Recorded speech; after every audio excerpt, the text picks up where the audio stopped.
Hello everybody and welcome to my 58th VBA 2010 tutorial, and this tutorial is going to show you how to use checkboxes. So a checkbox is just a tick box that you can put on your worksheet and then users can tick it. Very simple. You've probably seen it on websites or in other people's work, or generally any program. So I've just created one there, so in order to do it, just click on insert and then click on the checkbox. And then just click and drag however big you want it to be. If you want to change the text that shows up next to it, then just go into your properties and change the caption text. So let's say we want to change this to apples, and then let's put in a title for this. So my favorite fruit is, make sure you don't spell anything correctly at all. And then when you come out of design mode, users is going to be able to tick and untick this here. Now you can use this just as, you can save it down and it will save it down with tick or unticked, so it's quite useful just for giving to people to fill in. But you can also reference this in your code. So let's say we create a list box and go to properties, and let's just change the caption. Let's change the back color as well, make it look a little bit nicer, nice little green.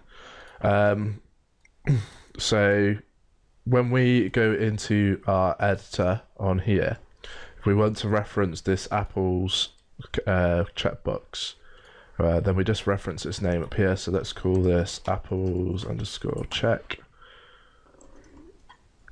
And then let's go into our editor, and then we reference first of all the workbook and then the sheet, so in this case sheet 1, and then we put in the name of our checkbox and we put in .value, and that's going to evaluate to either true or false. So if we want to reference it and then do something with it, generally put an if statement on it. So if, and then let's just give ourselves some more space here, then end if.